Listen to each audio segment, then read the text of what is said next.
From the blackest corners of your mind, they call, pulling you deep into shadow, twisting your senses, keeping you from sleep. It's time to face your darkest fears. This is Tales to Terrify.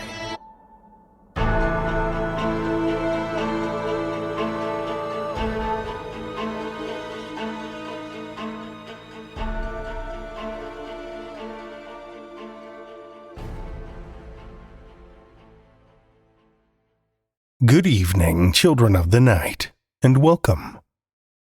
With summer in the rear view and store shelves already overflowing with skulls and pumpkins, the spooky season is not far away. Not surprising, this is my favorite season. I'm sure I'm in good company here, too. But as well as being in the mood to listen to, watch, and read all things dark and disturbing, I also find this is the season I feel most inspired to pen some frightening words of my own. If you happen to feel that same itch, and find yourself with some terrifying tales flowing from your fingertips, this is your reminder that Tales to Terrify is hungry for your horrors. It's been a little while since I dropped a reminder, but we can use all the hauntings, cryptids, and human monsters we can get our claws on. Visit talestoterrify.com/submissions and feed this infernal beast. For this evening, we have one longer tale for you from Brendan Williams Childs. Brendan Williams Childs is a writer from Wyoming. His work has previously been published in Catapult, the Colorado Review, and various anthologies. Children of the night, join me for Brendan Williams Childs' The Angel House, a Tales to Terrify original.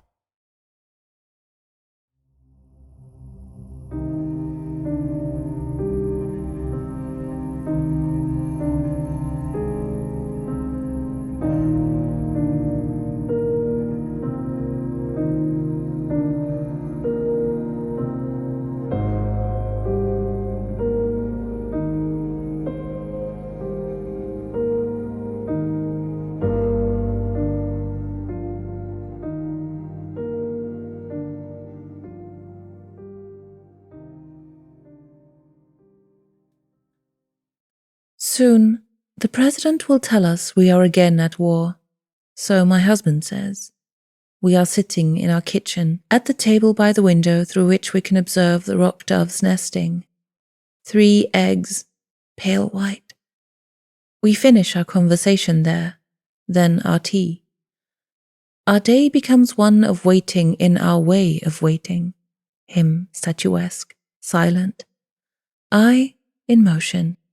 Kitchen to bedroom, morning robe to sundress, our flat on the 5th floor of a red limestone building built before the old war, to the avenue that would take me to work, if I still worked, and now takes me to a department store where I see my reflection in the pane. I am pale as sand and thin as fish bones, and nothing like my husband's first wife, Angelique, whose beauty is magnified under glass. Through myself, I see the image of the president on the television screens, and I see his proclamation, and I see that he is not common looking the way that I think I remembered. He was at my wedding, I'm almost certain. And whether he was or he wasn't, he was hardly the most notable person there, because Angelique, whose beauty is so complete that there is no space for any other face in a room, was certainly at my wedding. My wedding, only 3 years before this new war, this new way of measuring our time. I see myself begin to cry. I am reflected on the television, distorted through the glass, wavering in the heat, thinking of Angelique, who is cool and composed, and eternally blessed, who feels nothing about this new war, who is so beautiful. Angelique, who is dead and was at my wedding as well. I am, by training, an art restorationist. Between the wars, before we knew we were between, I worked in the National Gallery. The year I was hired, my husband-to-be was appointed the Minister of Culture. We met in the conservation lab, him on his official tour of a place he knew well, me in my clean white suit, my head shaved, my hands gloved, my face plain.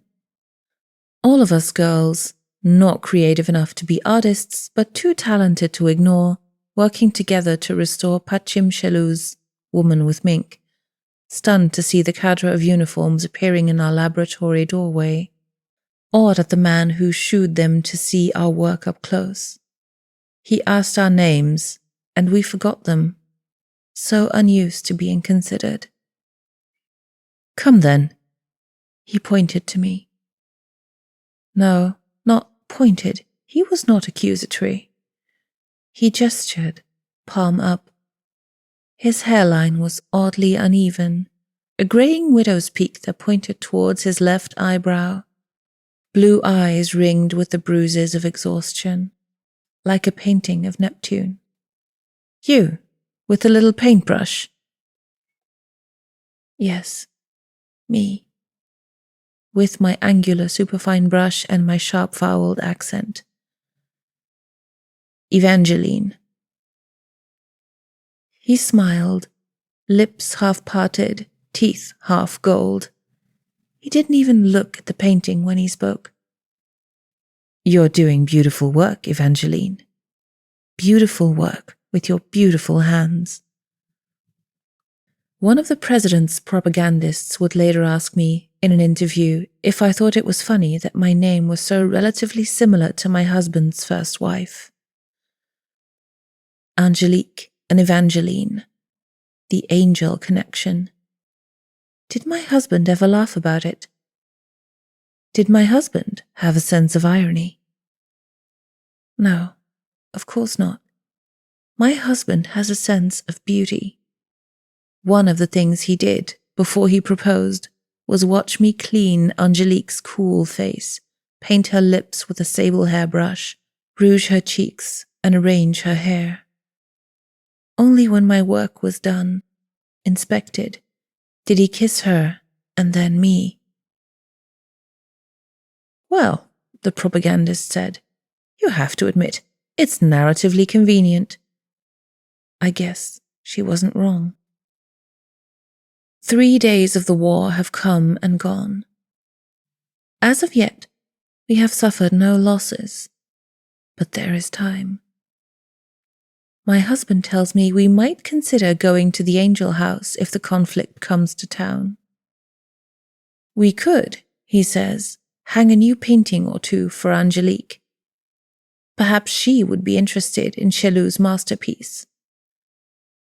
Woman with Mink currently hangs above our fireplace.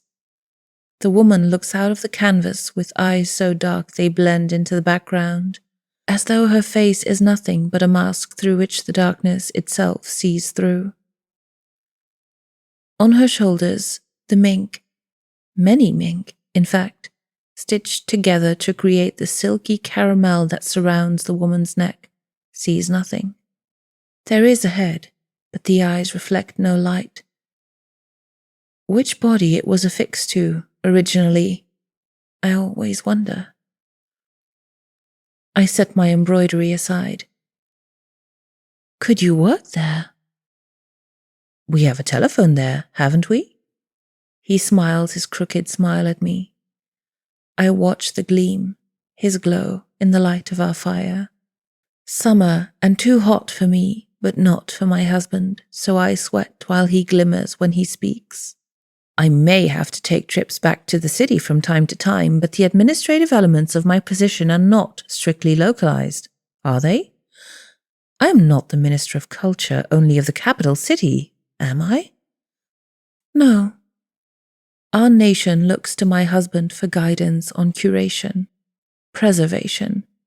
Our nation looks to my husband for guidance on beauty. Our nation looks to my husband and sees a soldier who saw an angel and dedicated everything to her. Our nation looks to my husband and does not see the hard work, the necessary work. Our nation looks to my husband and does not see me. I think Angelique wouldn't like this one, though. I nod at the woman who hangs between my husband and I, over the flames, under the slanted roof with its exposed beams in that old style that men my husband's age enjoy so much. I think she wants to be the only woman in the room. My husband reaches across the gap between us. Our hands touch over the side table. Yes, I believe you're right. He looks into the empty eyes of the woman between us on the wall.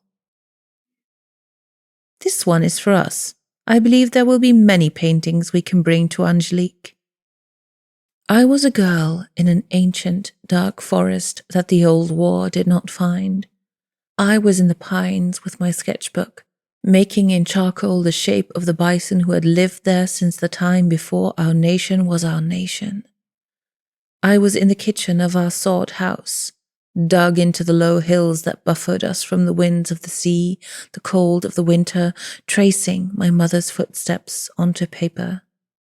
I was at the river where I was in love with the other girls who lived in sod houses, who climbed trees, who swam unburdened in the river, who knew only the world around us in all its finery, memorizing their bodies, reproducing them over and over in shadow and light, pen and ink.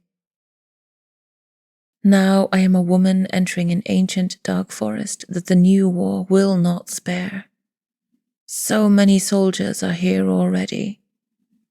After the old war, all the men who survived and made money found the land and, seeing it was owned by men like my father, who could be bought out, built their mansions on it. From my husband's private train car, I watched the trees I once climbed pass by as a blur. From my husband's convertible, I feel the sea breeze only faintly, and it smells of oil. From my husband's hunting lodge, through the window of the parlor of the Angel House, I can see a city-style garden he has spent years paying someone to make thrive under the oppressive shade of so many pines. Every weekend, we have come here and admired the work of the gardener whose name I do not know, who works so hard. It is an effort worth the money.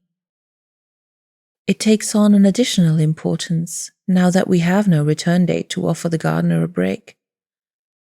But my husband appreciates a struggle in which there is an element of nobility. My own, for example. I am not beautiful, but I am very good at keeping beautiful that which already is. That's why the Minister of Culture married me, and I understand this. It is a difficult task, preserving beautiful things, and my husband respects my work. So far, I have not let him down in the work he set for me, the purpose of our marriage. Angelique is waiting for us. Without proper storage conditions, everything decays, but Angelique's shrine is proper. Down 3 flights of stairs which spiral to the vault, dehumidified and kept cool by salt-paneled walls and machinery. The lights that brighten her when we enter are tempered, inflicting minimal radiation on her skin which, through the glass of her coffin, shimmers slightly. Every Thursday, for 10 years, a mortician from the army, whose name I am not permitted to know, has inspected her in this space and, depending on her needs, rejuvenated her. With no wrinkles on the nearly plastinated flesh of her face, she looks only a few years older than me, as though she were an endlessly patient sister, allowing me to hone my own makeup on her fine, sharp features. She remains still as I set out my equipment. My husband lifts open the heavy lid that keeps her from being disturbed by our breath. Now, time is of the essence. I wipe her clean, reapply the season's fashion, the faded terracotta shadow on her closed lids, the plum lipstick. In this moment, I see myself triplicate, as though looking at my reflection on the television through the window again. I see myself in love with her as much as her husband is. I see myself a mourner at her shrine, wishing the wish that I might have known her in life, that I might have felt her warmth upon me, that I might have tasted her. And I see myself as knowing, under her irremovable silk evening dress with its rhinestone detailing at the waist and its wrist-length sleeves patterned with ivy, she must be the color of pickled herring. The way the back of Woman with Mink is patched with fine, thin linen. A secret. Something special and repulsive. I see myself as seeing myself, knowing, loving. Angelique is all I want in the world, a project to which there is absolute devotion. The first year of the new war. My husband takes calls. I take long walks in the garden. We host parties for the ministers and arrange the Angel House in accordance to the National Gallery's principles of curation. Every week, my husband ventures to the city and returns with a new masterpiece. Paolo Terzic's 3 Men on the River, Annabelle Petrova's Birch, Peter Bednar's portrait of Madame Lourin, Kirkin Atrapades' construction of the soul, Dula Dvordak's still life with hooded crow, each master wrapped in brown paper like a deli sandwich, placed strategically on our walls to tell the story of our nation as well as any museum ever could. We have to keep them safe, my husband says, as I help him hang Vrasto Zagros's atria on the south wall of the east wing, safe between 2 windows whose light will never shine directly on the hands of the anatomist and his prize, framed forever on canvas made from horsehide. Painted during the border war over 2 centuries ago, the choice of material was made in desperation. Horses were bred and slaughtered by the dozen in that 5-year campaign, but linen was reserved for medics, which Zagros, despite his training, due to his romantic troubles involving a young woman whose father was royal physician Leopold Rvechka, was not. You may be too young to remember, but in the last war we lost the entire Sulan Cathedral ceiling. I have seen the photographs, the attempted reconstruction, but once something is so thoroughly broken, the only thing to do is mourn. I understand. I watch my husband, with uneven hairline and his trembling hands, move Atria's frame left, then right, then left, unsatisfied. Quietly, with the deference due to his concerns, I say, "It's even. I can see from where I'm standing. Come here." He does. We stand together in the hall and look at the colors, the lines, the light. I hold his hand and he holds mine. "You're right." And then he takes me to bed. Our bedroom, with its exposed ceiling beams so much like our city apartment and its windows that span the east and north walls and look into the homes of so many birds and squirrels, is 50 feet above the crypt. I saw the blueprints once, and I know that when he kisses me, when he is in me, he must be thinking of that space. He forces me down into the mattress so firmly that I can see myself sinking, and I would fall if I could. I would let him push me all the way into that cool, quiet room where I could be with Angelique. The new war drags on. The first year bleeds into the second. My husband's calls become longer, our parties shorter. I learn the name of the gardener when he has drafted and killed, and I weep for him, but I do not know how to garden the way that he did, so I cannot keep his work intact. I suggest a vegetable plot, but my husband tells me that if the war comes to us and I'm outside, I might be lost. How can he lose another wife? He asks me this with tears in his eyes, and so the garden remains untouched. Morning glories and sunchokes appear. A mortar destroys my favorite cafe in the city.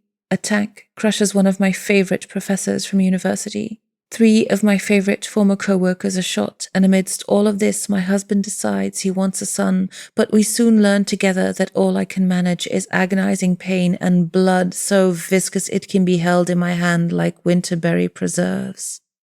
My husband mentions our loss to the president. The rumor begins that I am bad luck. The wives of all the ministers avoid me at our dwindling parties because I have broken the sacred rule of my being a minister's wife. I have reminded them that the deaths surrounding our husbands may yet touch us. It is lonely to know this. Angelique knows too. Often now, it is only she and I together in the vault. So far below the ground, we cannot hear the air raid sirens, we cannot smell the fires on the sea, we cannot see the frightened deer darting from one danger to another. My sketchbook fills with nothing but her. The folds of her dress, the details of her fingertips, the slightly crooked way her left foot in its black boot points and the shadow it casts. It is silent in the shrine, only the sound of my charcoal on paper. I do not show these sketches to my husband. They are for me and Angelique alone. In my nation, we have a fairy tale about a widower who went mad with grief during the Great Blight. He stitched his wife back together using the body parts of all the other dead women of the village and the hairs of a white mare from the Black Woods. When the other men found out, they tore him apart, and then, though she was made of all their wives, and though it must have hurt them terribly to do so, they tore her apart as well. A second year, a third. By a postcard, I learned that my mother and sister have fled the country. By a telephone call, I learned that my father has died at sea. By the radio, I learn that the total dead are now more than I can usefully imagine. By the way my husband appears at the dinner table, the way he begins to answer my questions with the use of his hands, I learn that there are things I will only learn when they pertain to me. The Angel House swells with art. The principles of the National Gallery must be discarded. Every day, my husband's private train car emerges at the little station, and a team of men in dark brown uniforms and sharp white gloves carry artifacts that I know we should not have. We do not have the kind of temperature-controlled environments required for 14th century frescoes. We do not have the properly vibration-proof holding stations for greenware ceramics. We do not have enough room on the walls for every painting from the Grand Masters. From our living room, woman with mink watches us, a darkness with an endless curiosity. In Angelique's chamber, we hang a new painting every night. In the cool semi-dark, in the autumn of the 3rd year of the war, I watch my husband hang Ulura Vulshova's Women on the Floodplain on the wall which Angelique's closed eyes face. Vulshova, known for her naturalist color palettes and surrealist forms, never gave her paintings to any museum. She was driven, understandably given her background as the oldest daughter of a collective farmer, by profit. Women on the Floodplain was last held in a collection by a private individual in a territory I know our nation now occupies. I have to ask, now, a question I do not want the answer to. How did this one come to us? What do you mean? My husband looks at me. He looks at me like he's just woken up. I see his pupils adjust to see me in the light by Angelique. Did you buy it? I gesture to Women on the Floodplain. It was held privately. No response. I feel compelled to elaborate. I met Vulshova once at an auction. He says nothing. He continues to look at me, or perhaps not at me. Perhaps he is looking at Angelique. We are lit by the same light, cast in the same glow, the specially designed bulb that illuminates her face, now mine too. He straightens his back slightly, adjusts his shoulders. His crooked hairline and his crooked smile half line up as he tries to make an expression to disarm me. He says, "No, I didn't buy it." I understand the branching paths. I can be a good wife, or I can ask another question. I look where he is looking, at Angelique. Before she was beautiful and dead, she was beautiful and alive she was his greatest supporter. I hope that, in her light, he might see me with mercy as I ask, "Then how do we have it?" He takes a step towards me. The shrine is small, just enough room for the three of us and his new painting. He cannot hit me here, I think. He doesn't have the room. I have to hope this is true. He asks me, "Why did you become an artist?" I didn't. I cannot lie about this. I became an art restorationist. Why? Because I was surrounded by beauty and decay, because the first woman I ever loved caught the wasting disease from the water that was poisoned in the old war, and there was no way to preserve her. Because my childhood home was bulldozed by men in uniform to build a mansion for a man who made his millions turning chemical equations into poisonous gas. Because I wasn't talented enough to be a real artist. I love art, I say. You know this. He relaxes. His face adjusts. We are no longer fighting about whether or not this clearly illegally acquired painting was illegally acquired. He says, "We're at war, Evangeline. Cultural preservation requires, on occasion, under the circumstance, temporary suspension of best practices for curation. Vulchova is deceased." And then he smiles and takes my hand. Be grateful, anyway. Who else do you know who can say her husband brought her so many beautiful things during such a difficult time? It was Angelique who made my husband Minister of Culture. Not because she was especially politically powerful, although she was the daughter of a count and the heiress to a plastics fortune, but because she was with him at that critical moment where he was forced to become a man who either devoted his life to beauty or guilt. There was no other option for my husband, not the way he tells it. My husband was the third of 5 brothers, born to the Lord of the Stags in the days before we lived in a unified nation with the position of Minister of Game and Forestry. The boys had names like Gunner and Hunter, in anticipation they would all, like their father, become skilled marksmen and prosperous landowners whose homes would be adorned with the skulls of their trophy dead. Instead, the oldest died in a car accident, the youngest died of a lightning strike. The middle 3 all went off to the war where they learned to pilot planes and where one of them died in action, shot down over the sea and never recovered. After the war, not satisfied with the abrupt stability of peace, my husband and his brother joined the Royal Aerial Acrobatics Troupe as a wing-walking duo. My husband would fly while his younger, thinner brother would stand on the wings and perform feats of daring. The most popular of these was a maneuver where my husband would turn the plane upside down, accelerate, and come so near to the ground in this position that his brother could toss a rose to the women in the audience and be assured one could catch it.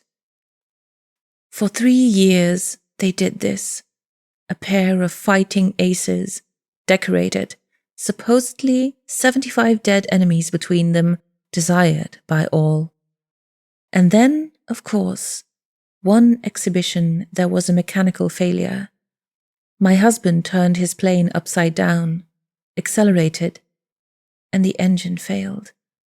He ground his brother, who had, as was the safest way, strapped himself by the boots to the tops of the wings, into human paper pulp on the gravel runway. If my husband hadn't been injured as well, if he had been forced to walk away unscathed, Who would he have been? There is no way of knowing, and I know instead I shouldn't consider it. Because what happened was that my husband was injured, quite severely. Scalped during the plane's continued slide into the dirt, face pockmarked by broken glass, half his teeth cracked in two, legs burnt by the engine's failure igniting before he was pulled out. It was Angelique who sat at his bedside. She was an enormously wealthy young woman then, and so beautiful, and she had caught the rose before the accident, and it was she who nursed him back to health, who smoothed the scars on his forehead with ointment, and who first kissed what about him had been made crooked. It was her who first asked for a painting for their wedding, and in that first painting he saw his new potential. A man who loved culture and art, a man who the new president, a former pilot himself, trusted on these matters, a man who loved a woman, who loved beauty. Who painted that first gift, that present that Angelique asked for? I cannot ask her. I cannot ask if she would have been comfortable with her husband stealing art because she is dead. Instead, I sit with her in her shrine and we are silent together. I can imagine she would be angry. I can imagine anything I want about her. And so I imagine that she forgives me for being a bad wife, for only loving him inasmuch as he loves her, for only loving him for what it means for him to love her. I imagine that she understands that I was not my husband's first choice, that I was simply the first woman with any art background who was brought to the shrine who did not turn in terror and flee. I imagine that she imagines me as a young woman traveling to the capital city after the Great Unification and trying my best to keep my mourning to myself, throwing my efforts into the post-war art restoration training programs, and that she feels charmed, sympathetic for the plain girl I was who had loved another plain girl in the forest so much and who could say nothing about it. I imagine that she understands that when I am with her husband, I am with her too. We are losing the war. There are no more parties. There is an exponential amount of new art from dead artists. Sunchokes and morning glories flood the landscape, push against the windows of the angel house. A 4th year passes. A 5th. My husband makes a decision without me. He begins to avoid the shrine. He begins to ask me to style my hair in a new way. He begins to try, earnestly, to bring me to bed each night and tries to be gentler to me. He wraps the paintings up in linen and paper and ties them with twine. The phone stops ringing. I hear the sound of his work around every corner. The air of the forest has turned harsh. Soot filters in through our vents. On the night that we can see the fighting from our bedroom, little bright bursts beyond the lake, deep in the forest like fireflies, we shelter with Angelique and Woman with Mink. In the shrine, we can hear nothing. The salt panels remain still. There is no threat in this place. Beyond the door, up the stairs, we aren't there. And then my husband says, "Tomorrow we're crossing the sea." To surrender? I sit next to him in my pajamas. Angelique's dress seems especially dark tonight. I realize that it must be the generators. The real power is out. Now there is only backup support. The angel house is running on its last legs. He is still wearing his day clothes. A wool suit, heavy boots. The skin on his hands is slouching the way it will after hours of time in latex gloves. Yes. His eyes are closed.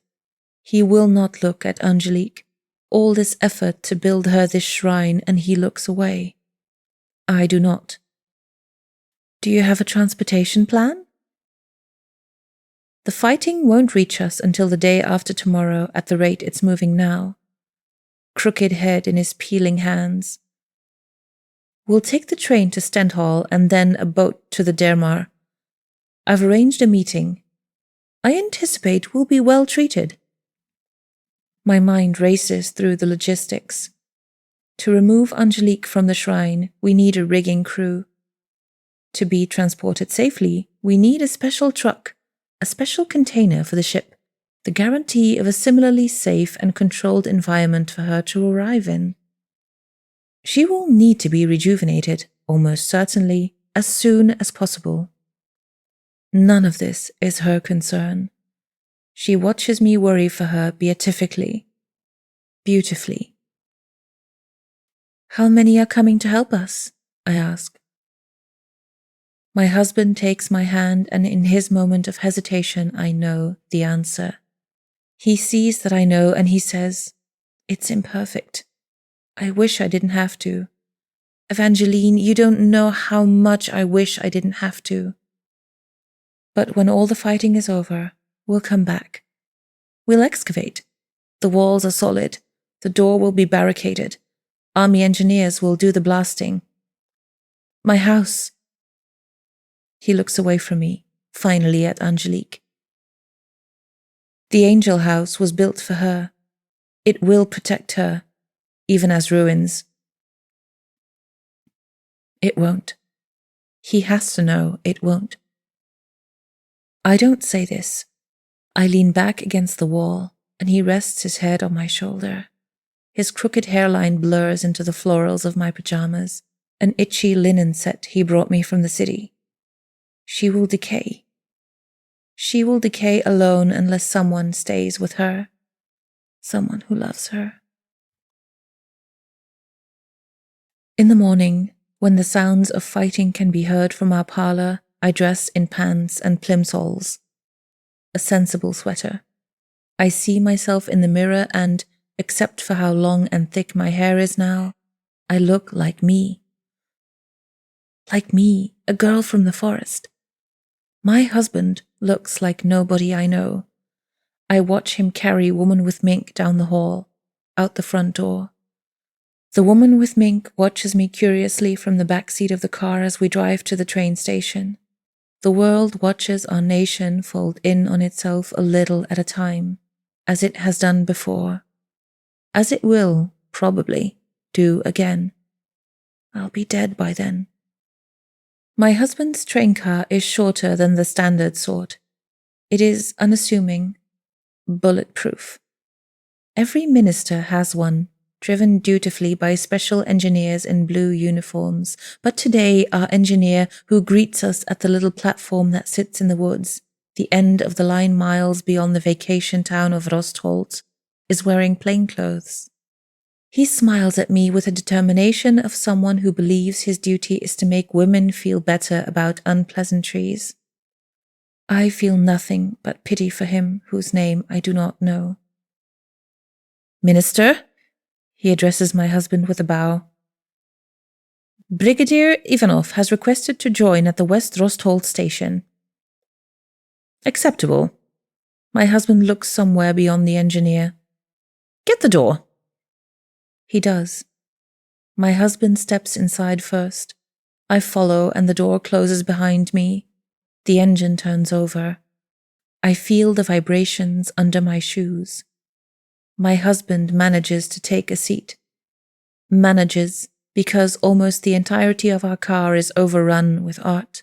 Every wall stacked in layers like spoons in a drawer. Brown paper, twine, and then those that cannot be covered. My husband turns his head to me expectantly, but I find myself frozen. The paintings overwhelm, as though I'm falling, as though I'm in that in-between space in the blueprint of the angel house. I see my husband at the end of a dark tunnel, a crawl space full of blood. I was a girl in a dark forest. I was a girl who climbed trees. I was a girl who swam in rivers. I was a girl who rode horses. I was a girl who painted. I was a girl who thought that if I could keep something beautiful forever, it would transcend death. I was a girl who loved a girl who died, and I thought if I married a man who loved a girl who died, I would be done with my mourning and never feel lonely again. I was a girl who was wrong. I am a woman in a dark forest who has jumped from a moving train. I can hear my husband calling me, but his voice grows faint. Stopping a train in motion is more complicated than stopping a car. By the time he will be able to dismount, I will be gone. In my sweater and my plimsolls, I am who I always was. The forest hums around me, all creatures great and small frightened of the advancing noise, but not me. Not me. The Angel House rises out of the woods, constructed in a territorial revivalist style, settled into a hill. The east and west wings appear smaller from the front. It is easy to mistake the mansion for two single-story homes, connected by a covered walkway of stained glass. The smooth dirt road ends at a porte cochere which is styled into a figure 8, mirrored at one point by the designs of the garden in the back. On either side of the front door, there are Timerian lions, originals, 500 years old. Their topaz eyes gloss over me. Of more importance now than the details of this construction, lovingly dedicated to and named for my husband's first wife, are the lines of explosive prep wire thick as rat snakes, the army engineers who stare at me in stupefied shock and try to tell me that I need to turn around, that I can't wait. What am I doing? Don't I know what's going to happen to the house? They try to follow me, in their uniforms with their stunned expressions, and only when I realize that there are at least 5 of them, these men with 2 similar faces, uncanny anonymity of the military, do I stop. They pause, away from me. Who wants to put their hands on the Minister of Culture's wife? Who wants to be responsible for that? None of them. I understand. I too once wore my hair cropped and worked under orders I would never have disobeyed. I too once thought this made me useful and good. First, I lie. My husband has consented, gentlemen. Then I tell the truth. I am going with Angelique. Do they want to disagree? I never find out. Through the immense window of our parlor, through the dense, reedy weeds and beautiful purple flowers, the bullets come.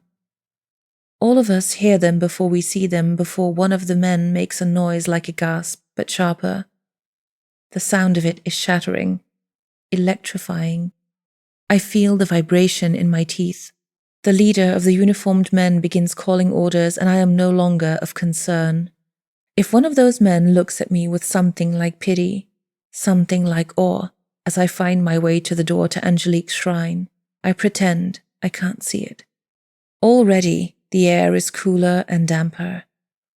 The walls in which the spiral staircase has been cut into seem to be relaxed into the space. Without the electricity, the ambient moisture of an ancient forest earthen room is inescapable. The door of Angelique's chamber is unlocked, and when I step inside, I close it behind me. I am in full darkness, a kind I have never known.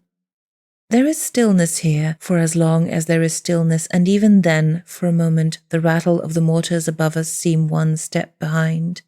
I feel like I'm swimming, suspended. Arms out ahead of me, I search for the glass. It's a little room. It shouldn't take so long, and yet, when I find the lid, I throw my body into it. I hear it shatter around us, and I reach into the velvet and silk and find skin. In that moment, before the men in uniform trip the wires, that period before the Angel House is rendered ruin, Angelique embraces me. She is warm. She smells like clay, preservative, raw meat. I nestle my face into the gap between her neck and shoulder and cling to her. Above us, everything begins to crumble. I feel the dirt of the ceiling on my back like rain. How will we measure the time, I wonder, as I sink into her? When the wars are done, how will we know how long it's been?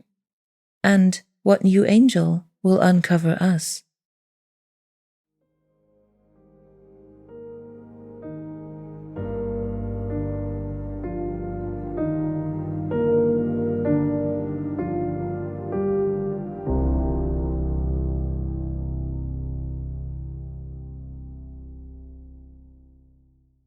That was Brendan Williams Child's The Angel House, as read by Jasmine Arch. Jasmine Arch is a narrator, writer, poet, and podcaster from a rural corner of Belgium with 2 horses, 4 dogs, and a husband who knows better than to distract her when she's fiddling with stories. Her work has appeared in The Other Stories, both as a writer and narrator, and in newmyths.com, among others. Find out more about her or her work at jasminearch.com. Thank you, Jasmine.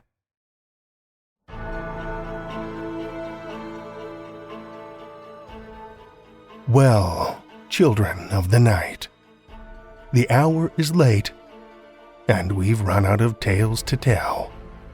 For now.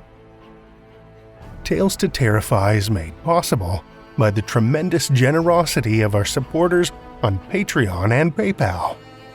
Incredible fans like Amanda Carrillo, Lestle Baxter, Orion D, Hegre, and Paul Belcher, whose generous support helps keep the lights on and flickering ominously. Not a supporter already?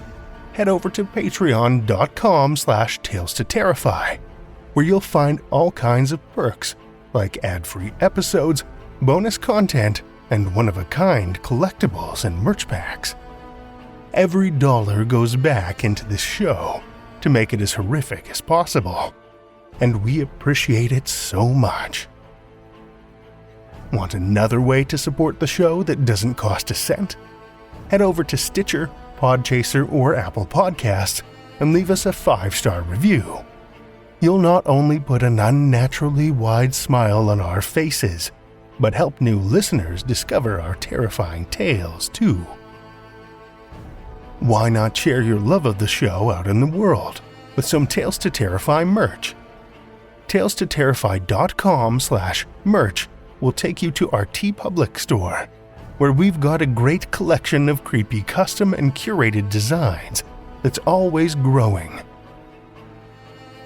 Tales to Terrify is produced by Seth Williams, Meredith Morgenstern, Andrew Gibson, and myself, Drew Sebastini, with original theme by Nebulous Entertainment. Tales to Terrify is distributed under a Creative Commons Attribution, Non-Commercial, No Derivatives license. Join us again next week as we plumb the depths of human desperation with more Tales to Terrify.